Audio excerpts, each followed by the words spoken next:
Welcome to the Legendary Physique. I'm Richard Bolton, your host, and I'm talking to Jerry Braino about his June Applied Metabolics newsletter. Hey, Jerry, I can't wait for another issue.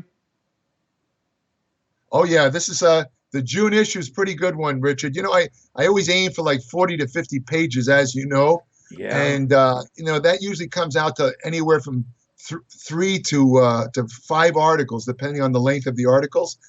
This particular issue has three articles because one of the articles, and I'll describe in a second, is the equivalent of it. It alone is almost like 25 pages.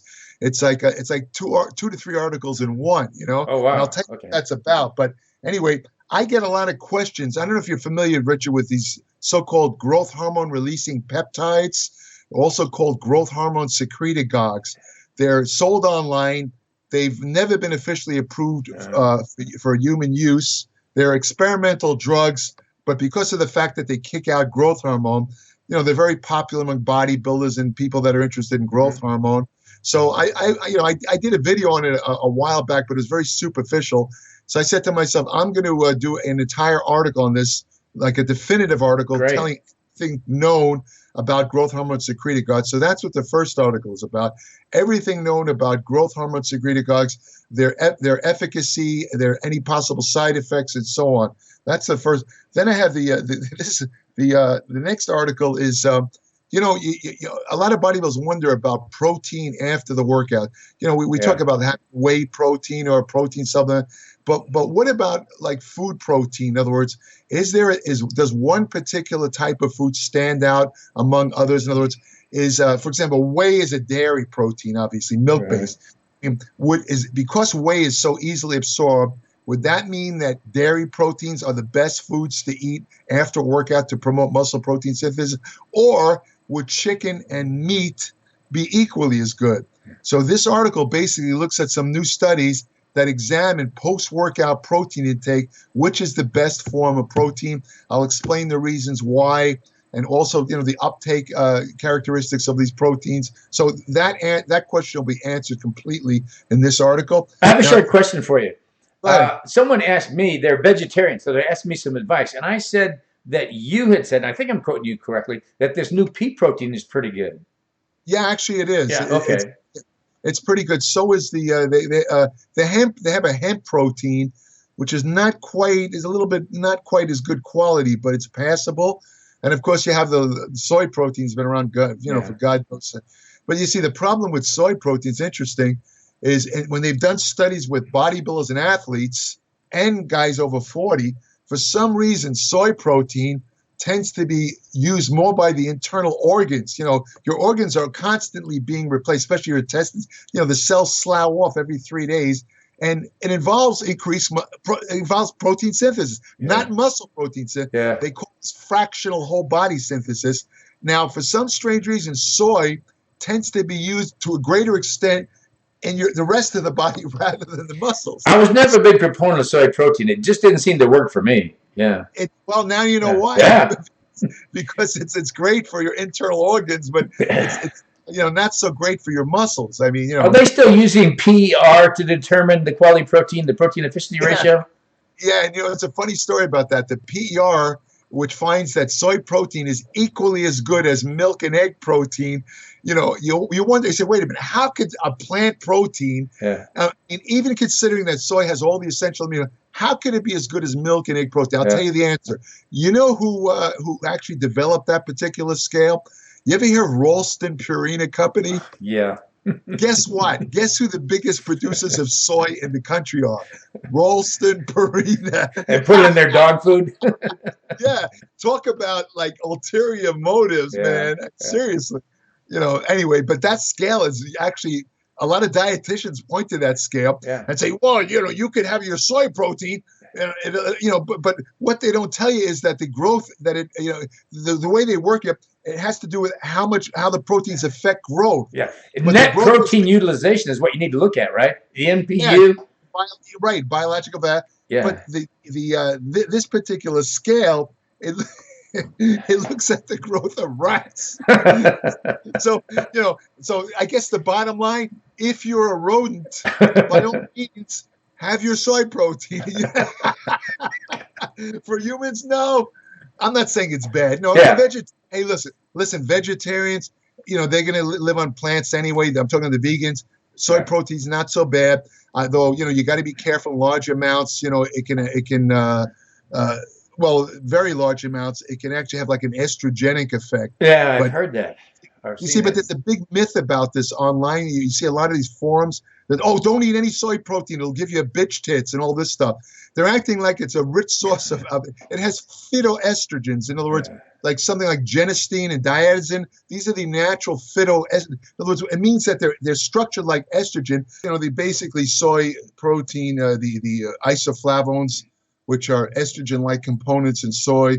They have only 1/10,000th of the potency of the most common or potent form of estrogen in the body, 17-beta estradiol.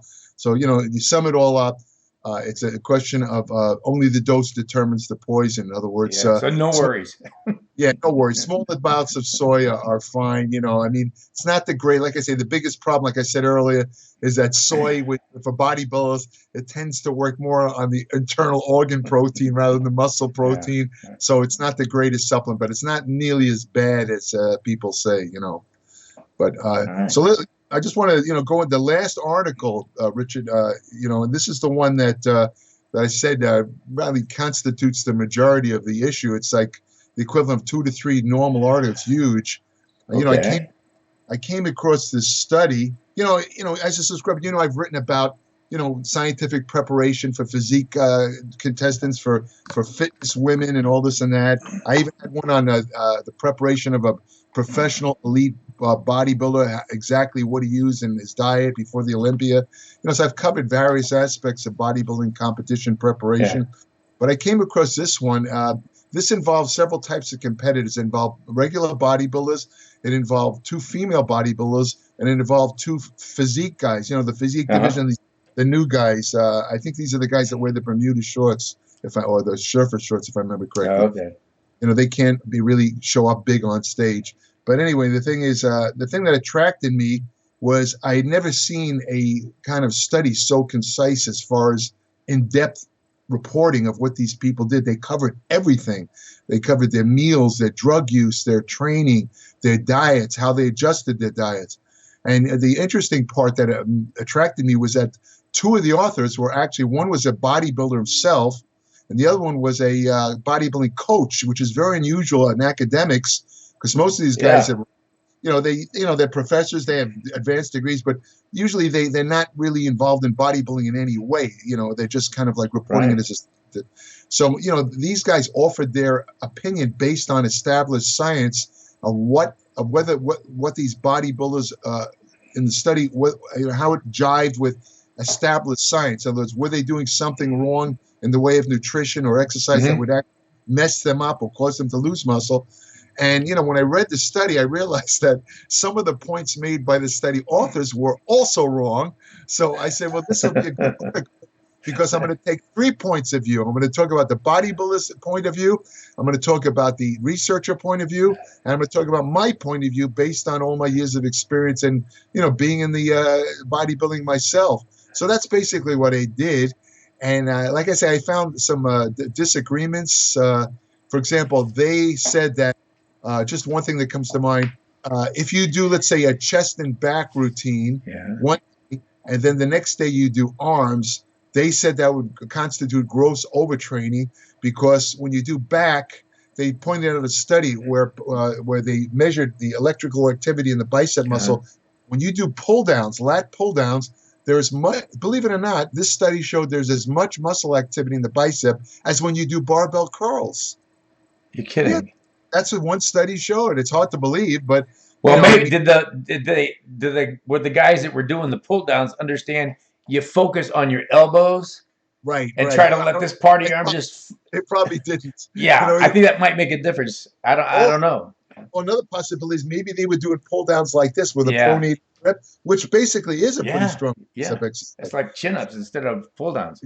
Right. So it's hard to say, but the point is, they said that doing, and I kind of disagreed with that. Yeah. Although my feeling is that's true for certain people, not all. In other words, some people can do, let's say, chest and back one day and do shoulders and arms the next day with not the next day. Usually they'll intersperse a leg routine to give at least the upper body some rest. But in other words, I don't think that grossly, they called it gross overtraining. I think it's a bit of an exaggeration. Yeah. This is an example of how they found it in all the guys? All the people, they found that to be the case in all of them? The way they split their workouts, they said that they were doubling up on muscles. But strangely enough, if I remember correctly, I think the bodybuilders actually hit each muscle only once a week. And yet they still consider like training shoulders one day and tricep the different day. They still consider that overtraining. Wow, I don't see how that's possible. I don't see it's how it's possible either. One day a week? Come on. Seriously. Yeah. I mean, even if you do it back to back, you do shoulders one day, tricep the next, you're not going to work those muscles for another, what, at least 7-8 days? Yeah. That's not enough rest. That makes no sense. You know, and also, you know, they some of the steroid programs described for these guys were kind of strange. I mean, like, for example, one of the female bodybuilders took more steroids than the male physique competitors. I mean, you know, that's how much steroid she was taking, like professional level. I mean, and that alone, if you think about it, now the whole, it's kind of humorous because the whole principle of this new physique division of bodybuilding, you know what it is? It's like the slimmer guys. Yeah. There's a limit to how much muscle you can show. You know, they don't want you to have large. It's trying to get away from the growth hormone look and the big stomach and all that, right? Yeah. Yeah, exactly. They're trying to get away from the obvious steroid look. And yet this study showed that all these physique guys they didn't take as many as the bodybuilders, but they all took steroids, both in season and off season. They took steroids all year round, which kind of surprised me. That even surprised me because, you know, if you look at these guys, Richard, these guys are not big at all. I mean, they look, I don't think I've ever seen one that look more than 175 pounds. Maybe the taller guys might be a little more. But I mean, you know, so I went into that. And, you know, at the end of the article, I pointed out that even though this article kind of centered on competitors of various divisions in bodybuilding, the principles involved actually can affect anybody who is involved in weight training. You know, there's basically a kind of a good scientific way to do it, and there's a stupid way to do it, as we've talked about in the past. I mean, it still boggles my mind to walk in gyms and see people doing the weirdest exercises I've ever seen. I mean, with all the YouTube videos and all the extensive information, they don't even bother consulting a book or a video. I don't understand that type of thinking. I was, even at 12 years old, I was not like that. Well, I even see personal trainers having their trainees do exercises that are obviously bad for the joints and the tendons and stuff. Oh, yeah. I remember seeing this guy was a bodybuilding competitor. He was training a woman who looked like she weighed maybe 370 pounds, grossly obese, and he had her doing concentration dumbbell curls. And I'm thinking, whoa, she's got this like big, massive, fat arm. I mean, she already has like 23-inch arms, unfortunately. It wasn't muscle, you know, and he's having to do, you know, concentration curls. What the hell, man? She needs to reduce that body fat first before. And why is she doing concentration curl? Oh, by the way, that reminds me, these authors, this is going to surprise you. These authors, again, one was a bodybuilder, one was a bodybuilding coach who runs bodybuilding programs for people. Believe it or not, they said that isolation exercises are bad because they have a high rate of injuries. They recommended only multi-joint exercise, like, you know, like bench press, rows, squat. Now, I have no argument with multi-joint exercises. I mean, you can use a lot more weight on them, and, you know, they're for building muscle. They're great for building a foundation. Absolutely. But for bodybuilding, to get the shape and really, I don't know if you can do it without isolation exercises. You can. I don't understand how these guys can make a statement like that. And I really went into about a paragraph or two explaining how silly that was. I mean, not to do any isolation exercise. And these guys supposedly were bodybuilders. I've never seen, that was one of the stupidest things they said, actually. Well, I can't wait to read this article and see what you say and how you balance everything out. Sounds like another fantastic issue, Jerry. Great one, a great one. Like I say, you know, the growth hormone peptides, the you know, the post-workout protein, all these articles answer the questions people have, and as always, there's no BS, there's no lies. I'm not trying to sell them whey protein supplements, and none of that stuff. It's just pure evidence-based fact. And like I say, I put a lot of effort into these articles, and I think that anyone who reads this, no matter what your level of experience or knowledge, will learn something. Because quite I do. frankly, I read it, and I'm applying some of the things from your articles in my training well, there you go. I mean, you and have my diet. yeah, I mean, you're a guy with many years of experience, and that's a classic example of what I'm talking about. But the point is, I also learned something just in researching these articles. I sometimes scratch my head and say, "Wow, I didn't know that." Yeah. Even after like 50 years in the gym, I'm still learning. Well, it's You know, only been recently, the last 20 years, that you really had people really paying attention to bodybuilding and right, what was right and wrong. And even, gosh, biomechanics is what, the 1970s? right. They And didn't even no, offer a degree until then? nothing. Yeah, I don't think Yeah, so. yeah, For some reason, the last couple of years, science, like you see it a lot in the medical journals, that they're kind of looking at bodybuilders. yeah. And what becomes apparent, which is kind of humorous to anyone who's been around like you and me for a long time, is that many of the things that are being foisted on the public, if you want to call it that, maybe foisted isn't the right word, but are kind of habitual methods that bodybuilders have used for decades. Yeah. Like now, Things for we figured example, out by trial and error.